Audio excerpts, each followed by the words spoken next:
Thank you everyone for coming and deciding that of such a gorgeous evening that this might be a nice way to spend an hour or so. So as we're congregated in these beautiful committee rooms in this rather elegant building right in the heart of this cultural and literary city and the capital of this cultural and literary country, I'd like to start by paraphrasing the novelist Kate Atkinson, because in many ways this paraphrasing of this excerpt from her novel is perhaps the reason why I instigated this project in the first place. So my office, indeed literally my office in this building that faces North Road and across Cooper's Field and the castle, is in one of the streets that cower beneath the looming dominance of Cardiff Castle. It's in this street that lived the first coal merchants and craftsmen that filled the city with colour and light, the tribes that defended the city against invasion, both perhaps then and now, marched up and down outside before they disappeared, like we all will, into its walls. Pryderi was born here. Torchwood was lit just a few streets away, and Shirley Bassey, that other star, is also a native to this city. But perhaps most crucially, who's to say which of these is real and which of these is a fiction? And indeed, does it matter? So as a geographer, as Sally's outlined, I've always been curious about the relations between people and place, how people are defined to some extent by the places around them, how places become inveigled and intertwine with our identities, our memories and our lives. So these interests, it seemed to me, are not exclusive to humans working in the discipline of geography. Many of us exhibit a secret, or perhaps a not so secret, interest in how geography is fundamental to our lives, and perhaps novelists are no exception. Indeed, for novelists in particular, the relations between people and place are crucial to harness to create involving and page-turning fiction. Novelists can help map our worlds in new and fascinating ways. So these lines are the first taken from my monograph. I'll just nab that a second. Page and Place, Ongoing Compositions of Plot, that was published late last year by Rodopi. In it, I focus on the relations between stories and place, particularly stories and places in this country. From a disciplinary perspective, therefore, it connects the worlds of human geography and literature. So from a geographer's perspective, humans are spatial beings. Who we are, what we do, and how we conceive of ourselves is influenced to a large extent by where we are. Geography plays a key role in making us who we are.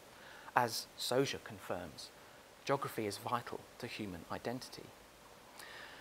But if people are geographical beings, then what can fiction tell us about this truth?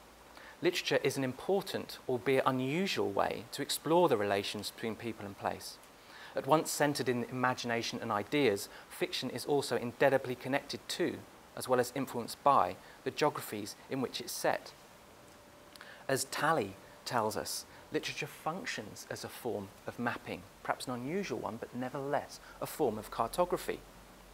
It offers its readers descriptions of places. It situates them in a kind of imaginary space, provides points of reference to them by which they can orient themselves and understand the world in which they live. So recognising the inherent spatiality of the novel, as Stainer puts it, makes it possible to frame the relations between geography and literature in a number of ways. We could, and geographers have in the past, positioned literature firstly as a mirror of the world, as a faithful reflection of the world out there. Secondly, they've positioned it as a view that is discrete and wholly separate from that world, creating a binary of a real, truthful geography on one hand and an imagined fantasy that's the novel on the other. But I would argue, as I'll go on to elaborate in this talk, there is the potential to cross the breach between real geographies and imagined fiction. If relational approaches are adopted that emphasise the agency of the author, the reader, of imagination, of geographical place itself, it's possible to argue that the discrete and separate categories of the real and imagined lose their usefulness in practice. Fictional pages, especially when located in a real geographical location, bring together specific materialities and emplaced histories that intermingle with imagined or counter geographies. Through this interaction, the border between fiction and reality is easily crossed and often dissolved. Thus, instead of page and place being framed as separate and discrete in product, this presentation and the book on which it's based suggests we should move towards understanding how literature and geography can be thoroughly entangled in a relational process as page in place and vice versa. And the power and the pull, and perhaps even the pervasiveness of fiction is such that we can perhaps never fully escape its power. Something that Richard Collins, the novelist in his book The Land as Viewed from the Sea, that's based in Aberystwyth, although that's unstated, outlines in this excerpt here. So if there is no escaping the power of fiction, how can we use it in the discipline of geography to understand the relations between people and place? Perhaps, as we've already seen from Robert Talley, perhaps the nature of literature and geography aren't that dissimilar in practice. As Pocock tells us, both disciplines are connected by the integrated triad of person, narrative and place, whilst both also seek to use these constitutive relationships to offer new insights into the human condition. So, just as humans are spatial beings, fictional writing is also inherently geographical in nature. As all authors are aware, fictional worlds are constituted by three key components, from characters, from timelines, and geographical context. Of these three constituents, geography is crucial. Perhaps I would say that, though, wouldn't I, as a human geographer? But as Piatti and her co-writers observe, it's impossible to think of literature without any spatial context. Geography is therefore essential to fiction.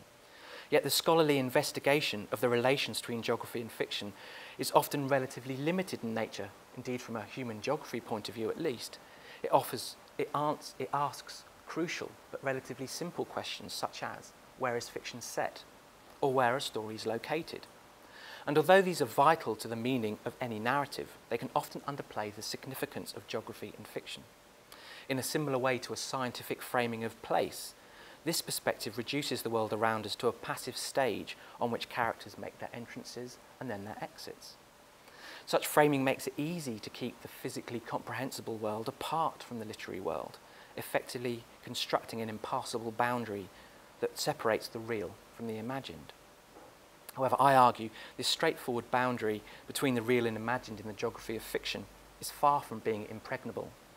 In many ways, there are close and fusing, perhaps even confusing connections between the real and the fictional. So whilst it may be tempting to keep apart the literary and the literal, it's increasingly common to, as Cooper and Gregory outline, unpick the deep-rooted complexities embedded within the literary representation of space and place. As Harrod Saunders tells us, geography pervades and penetrates creative writing, whilst creative writing, of course, also pervades geographies. Thus, we can no longer maintain a rigid separation between the literary and the literal, but rather need to examine how the permeable membrane between the two of them is crossed and contaminated. I argue we can use the spatial metaphor of entanglements following Michel Foucault to conceptualise these crossings between text and territory, suggesting how story and location are always implicated in and constitutive of one another. So to paraphrase Joanne Sharp, the use of the term entanglements suggests an image of knotted threads. It's intended to underline the deep spatiality of this spinning together of, in this case, text and territory or page and place. We talk about entanglements to indicate that page and place and text and territory are always played out in and across each other. So framing the literary and the literal as entangled in nature suggests that page and place cannot exist independently of one another. I argue that the literary relies on the literal for a grounded materiality, whilst the literal relies on the imagined for an alternative reality, for escape, for hope, for perhaps a utopia, but perhaps also for, of course, a dystopia. In short, there is no complete separation between page and place. So if we take the hybrid nature of text and territory seriously, I argue that we can capture this idea of entanglement through expanding upon the notion of plot. So plot can be understood in both literary and literal senses. Plot is at once the crucial narrative or storyline of creative writing, whilst also being a locatable, geographical territory. The entangled nature of these different yet connected aspects of plot is indicated by a third definition, the ability to intrigue, subvert, scheme, or imagine. So just as we think we've nailed a plot as simply a storytelling device or simply a geographical location in which that story is set, it loosens its independent moorings from these two definitions and re-entangles itself with its other. Our plots are therefore never singular, but always plural, as David Pinder alludes to there. So this plurality of plot is further emphasised by two related debates in the social sciences that I'm sure we're familiar with: the mobilisation of place as a concept and the death of the author narrative. But nevertheless, I'm going to turn to each of these two related debates briefly here. So traditionally, as geographers would argue, geographical sites have been framed as fixed and static in nature. Places are, of course, static in terms of their grid reference and location, particularly if we're talking about terrestrial places as opposed to places on the sea or even places in the air or in space, for example. But this approach to place also considered sites to be static in the sense that they're changeless, that they're preserved, that they're constant in nature. Places may grow, they may contract, but they remain more or less of the same. However, influenced by the spatial turn and the theoretical impetus from other disciplines, the notion of place has changed from one that is sedentary and stable to many that are provisional and emergent. In the words of Marcus Dole, place is nothing if it's not in process. So from this perspective, therefore, place is not a given, but something immanent, forever forming, forever in process. As Kim Dovey states, all places are in a state of continuous change. Places have thus been thoroughly reconsidered if we take this perspective seriously. Place is no longer defined in terms of its constancy, but rather defined in terms of its ongoing composition. So coupled to this reconsideration of place, scholars, perhaps more literary scholars, have taken seriously the idea that places are actor-centred processes, that every real and imagined inhabitant of a place will have a different perspective upon it. And this is particularly resonant when considering the geography of fiction. Following Barthes and his seminal argument, The Death of the Author, the reader is no longer a passive consumer of authorial intent. Rather, they have the agency to produce their own telling, on their own reading of any story. As the author Paul Auster sums up quite nicely for us here, a book isn't written simply by the author, but is made by two people, the conventional writer and the conventional reader. I believe that each reader reads a different book. I want very much for the reader to participate in the making of that book. So in some senses, they're not a passive reader of it anymore, but they contribute to what that book is. They rewrite it through their reading. I think that when we're actively engaged in reading of a story in this way, which is, as he says, in a sense also writing the story, that it becomes a thrilling enterprise. And Hilary Martel emphasises this point in her own words there. So taking these two debates seriously, the mobilisation of place as a concept and this death of the author narrative, if I've caricatured them, means that fictions do not exist solely in the world of the imagined or the world of the real, but are entangled in both. As a consequence, what I argue here is that the connection between text and territory, the connection between text and territory being conceptualised as an ongoing composition of plot. That's the only way we can really engage with the complexity that's part and parcel or inherent within these arguments. The entanglement of page and plot is therefore not a static or a stable thing, but an ongoing process. Plots are composed, they have a position in time and place, and are performed by numerous actors, the author of the book in its conventional sense, the reader in the conventional sense, and others that contribute to the materialities and meanings of the place that come together to constitute that plot. But this conclusion, however, in line with these theoretical impetuses and these theoretical advances, presents us with a problem if we want to map in a traditional geographical way the story lands that we're interested in. And literary mapping as a sub-discipline of literary geographies seeks to do just this. It seeks to map stories. And because of this complexity, it often reverts to a scientific or a distanced form of mapping, as the literature suggests, in order to complete this task, reasserting through that process the notion that there is a singular real version of the world out there that can be mapped, and a second, different, authorial version of that world that can also be mapped, and these can relate to one another in different ways. But as a consequence of the mobility or the multiplicity of mobility and composition in both the geographical theory and the literature as I've outlined, traditional cartography cannot objectively and essentially capture the process that is now the geography of fiction. And Rebecca Solnit sums up the problem, if you like, that people are facing when we acknowledge these theoretical ideas, that every place, or indeed every plot, is now, if not infinite, then practically inexhaustible. Everyone will have a different view on the nature of what that place is, and they'd be continually remaking it as they read and experience and encounter those places in a variety of ways. As a consequence, there's no quantity of maps will ever allow this distance to be fully or completely traversed. Our maps will never faithfully replicate the ongoing geographies that are out there and being remade in real time, perhaps. So, in order to tackle this problem, the final idea I want to introduce here is the notion of the plot line. If we no longer seek to map or locate a complete geography of fiction, as this goal is now too multiple to ever fully capture, it does nevertheless remain possible to direct one route or trail along which the geography of literature is lived and experienced. This route I call the plot line through the entanglement of text and territory. So a plot line is a way of mobilising and personalising storied lands. Plot lines are particular routes chosen through the entanglement of text and territory. These plot lines are at once geographical and literal, referring directly to a position on the globe, but also entangled with literary plot and narrative. Knotted together with these components are the lives of the reader, who bring their own outlook, opinion, culture and ideas to the plotline, making it an actor-centred and personal, but also potentially a collective way through the geography of fiction. Plotlines from this perspective can be compared to Aboriginal songlines as described by Bruce Chatwin. Although songlines are inherited through family and ancestry, plotlines are democratic and personal in nature. Any reader can call forth a new world through their reading, and now we understand writing or making of that fiction.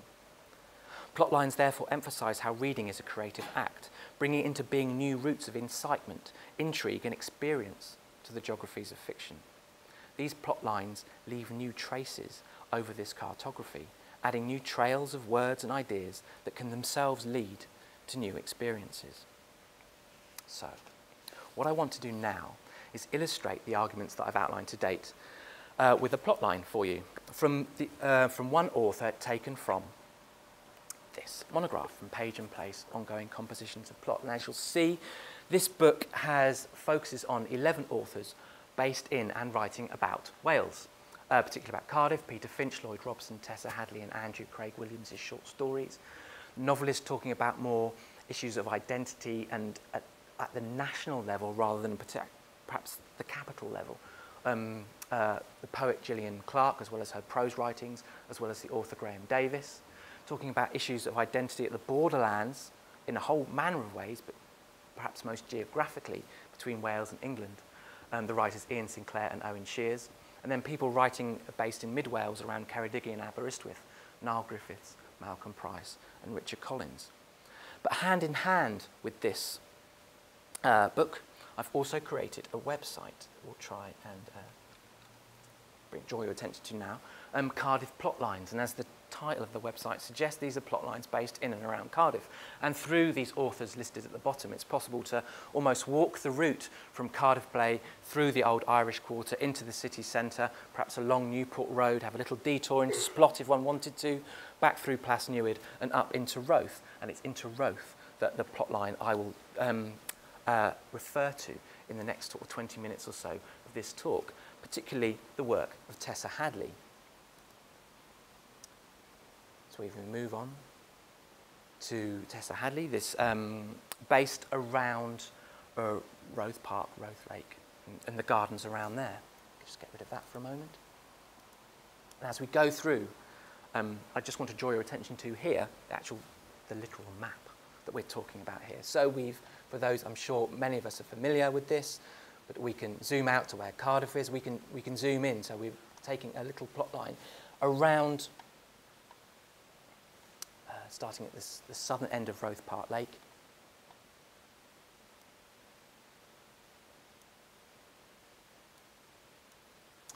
and we'll be going along up the hill, past through Catay's cemetery, into Catay's library, and then just back on that route. That's the route I'm going to follow on a map through the entanglement that's I experienced in Tessa Hadley's recent novel, The London Train.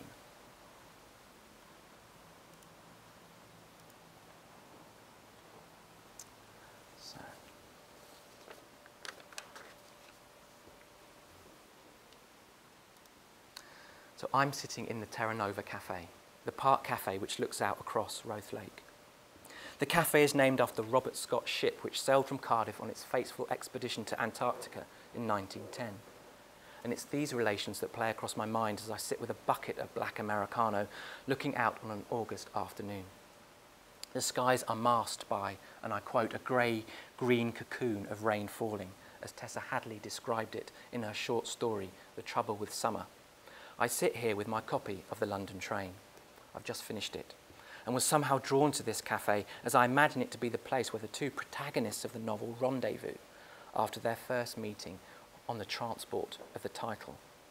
As I gaze through the rain, a solitary pedalo crosses the lake and scatters bird life, gulls, swans, ducks and a moorhen, who were lazily scouting the surface for food. An old man, peak-capped, carrying a plastic bag full of bread, emerges on the east side of the water. The prospect is enough to alight the colony of doves from their idle roosting on the cafe roof. In my imagination, it's by this lake and the adjacent park that Tessa Hadley set key aspects of her novel. As a reader, I don't know this for sure. Hadley does not explicitly reference the city or the neighbourhood of her characters in the book, but I know the author lives in Cardiff, and her descriptions of the novel's geography resonate strongly with my own knowledge of this local area. As a consequence, this, to me, is where the story, her story, which is now my story too, is undoubtedly set. The London Train is a novel formed by two protagonists, from firstly Cora and then Paul, whose lives come together in a sort of 21st century brief encounter that's set in motion by their meeting on the London Train. On the surface, at least, Paul and Cora appear settled and happy in their respective lives. However, both have recently lost their own parents, and this episode has reminded them of the passage of time and emphasised to them that they can no longer consider themselves to be children anymore, let alone even young for that matter. Both stories chart their respective characters' progress in attempting to find where they belong in their middle age. It's the time in their lives when they assume, apparently, that they ought to have arrived where they want to be, that they should feel as if they belong, both in their lives themselves and in the geographies in which they live them out. However, for both characters, life has not turned out the way they may have planned. As Hadley writes, both characters seem to have fallen out of a very intricate piece of machinery which had been their life.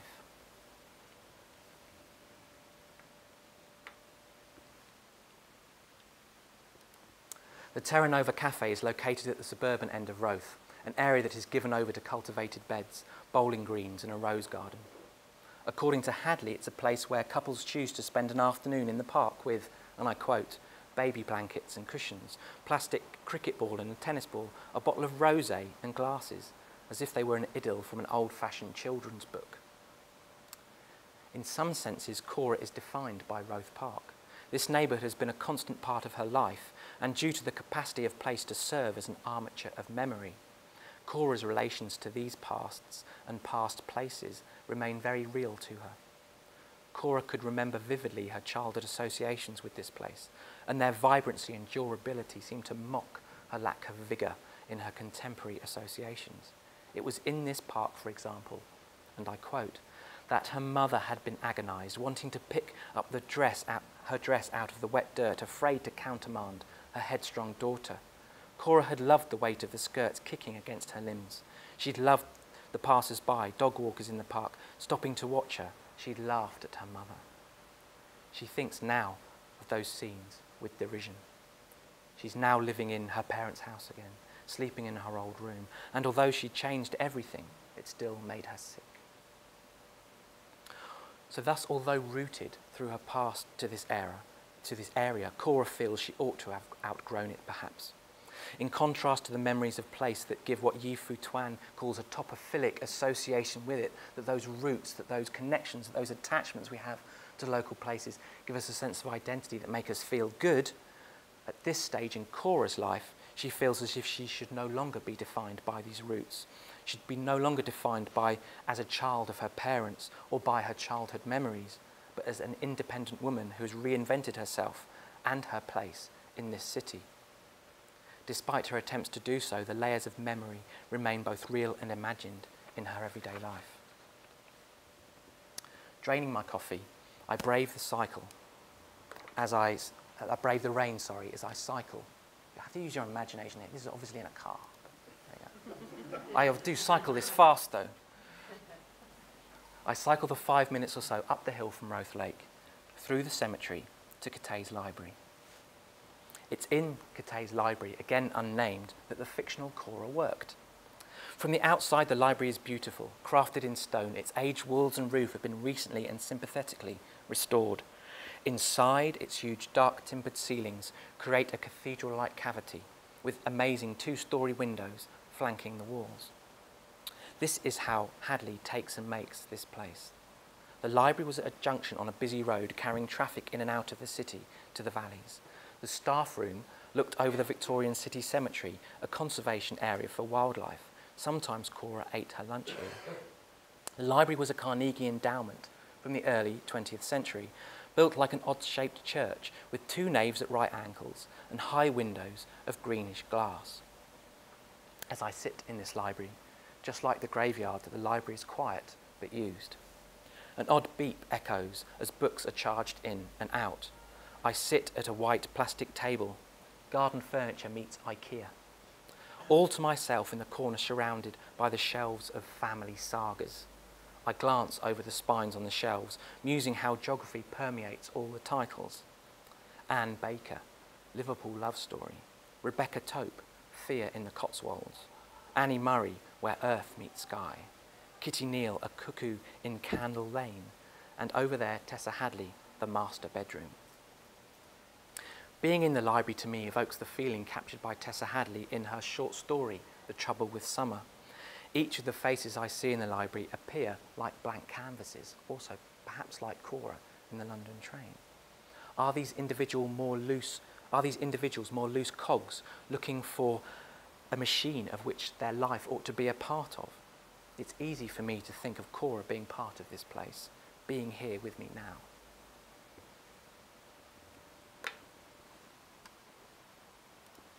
I freewheel through the rain back to the Terra Nova Cafe and muse this time on Paul's family life. His is based to the north of the capital in the named location of the Monnow Valley, Monmouthshire. Unlike Cora, Paul doesn't have a past haunting him in the valley, but he nevertheless feels out of place in that area.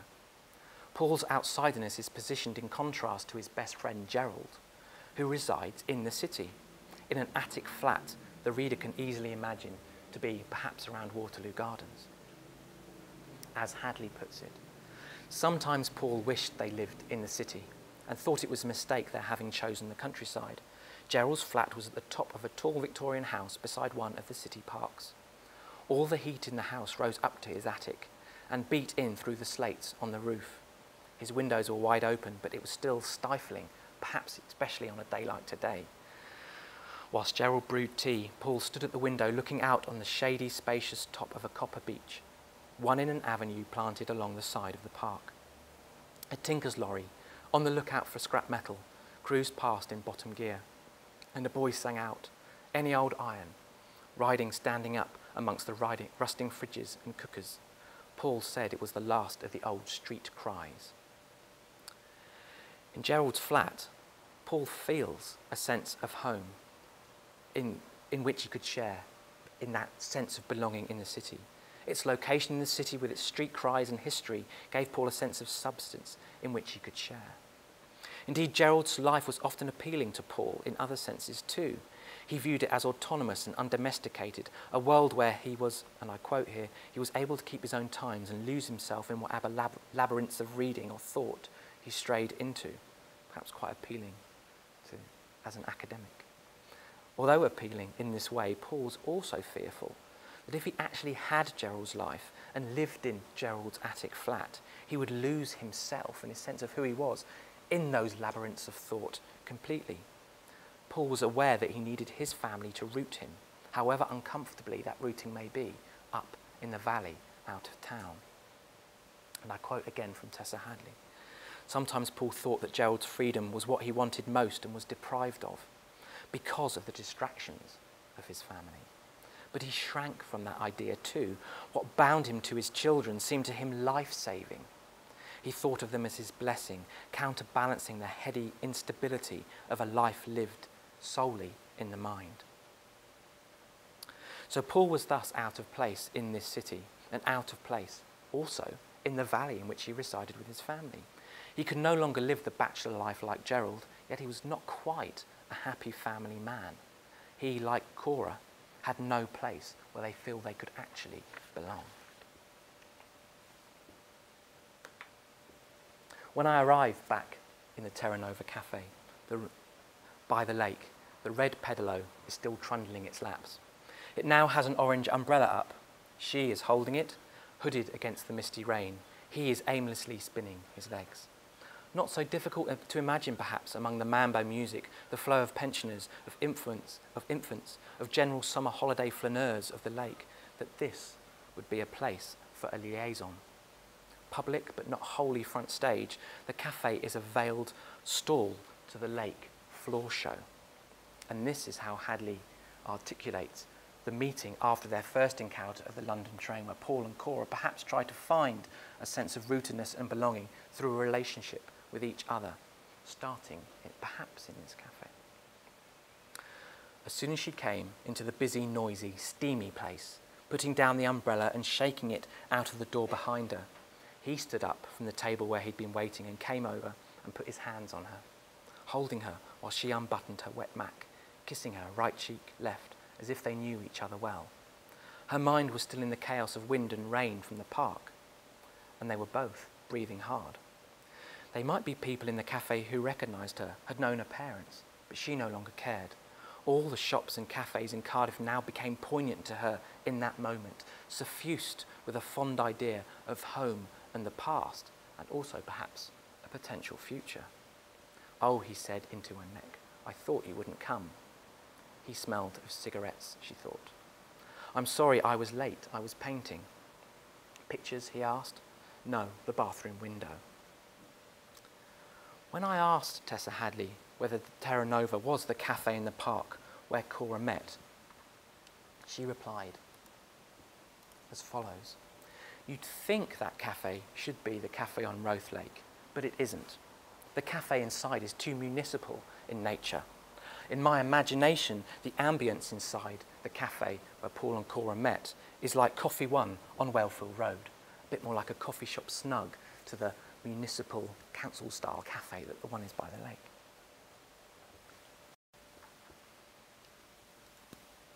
For me, though, Cora and Paul's rendezvous is a composite, therefore, of both locations identified by Hadley.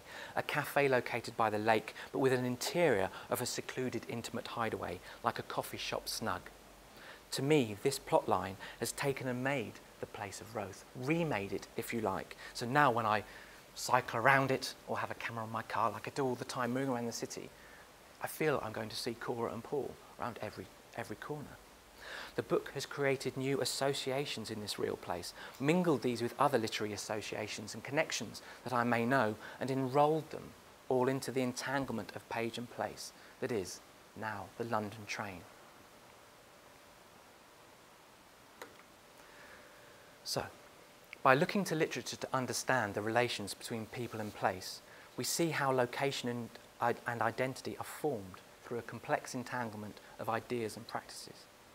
We are geographical beings, and the places around us influence our sense of well-being, our sense of identity, and ultimately, our sense of belonging. Through connections with people, through stories and practices, places form the stage and an active presence in our everyday, storing our memories and storying our lives. We thus move through storied lands. And plot lines, like the example I've just given in relation to Tessa Hadley and the London train, is a way of mobilising these connections between pages and places. Plot lines, therefore, are in a way, a form of story guide to the world around us. And if imagined and practiced in this way, individual plot lines can function as ways, routes, maps of communication after Bruce Chatwin and the way he considers songlines to be. They're ways of communication between different people, ages and locations, telling us myths or parables, or simply giving us an insight in the way people live at particular times throughout history, but in this particular location. So although not definitive or absolute, they can remain a partial and selective map and history, functioning as a library and a museum, perhaps for a whole neighbourhood, city or region. In this way, plot lines can be mobilised for a whole country perhaps, and that whole country can be known via a plot line. However, plot lines are not necessarily definitive or objective, and their cartographical alignment with real places may be tentative and provisional. For some, their connection to real places may be difficult to grasp scientifically, but in terms of personal affinity, poetic resonance, or lateral memory, they offer fascinating new insights into the relations between people and place. So our lives more broadly, and the landscapes in which we live, are storied in nature. And these stories, of course, come in many forms. If we go away with the ideas that we've discussed in today's lecture and think about them in other forms of narrative that govern our existence: policy materials, census data, media reports, official documents, scholarly insights, as well as authorial fantasy, if we wanted to reduce our stories simply to that. So according to Piatti and Herney, all these forms of stories form a rich geographical layer that, and I quote, hovers above the physically comprehensible world. And for me, perhaps in relation to authorial narratives in particular, we remain like early maritime seafarers, navigating our lives via these stories. So these stories therefore function as a form of mapping. They not only offer us a thin, functional description of the key locations or key landmarks of a city, but also deeper points of reference by which we can orientate ourselves and understand the world in which we live. Due to their relative importance to us, stories permeate into our geographical reality. In Deleuze and Guattari's phrase, stories gradually but inevitably displace from text to territory. So this presentation and the book from which it comes takes this indelible connection between fiction, life and place seriously. It answers Watson's plea for the use of literature in geography as a primary source material. We can learn from these fascinating maps that novelists give us. And to this end, it explores the ways in which thinking and territory are indelibly connected, and how, through the notion of plot, we can think afresh about the connections between our identities, our stories, and our geographies. And with this last quotation from the novelist Ruth Rendell, I'll leave it there. Thank you very much.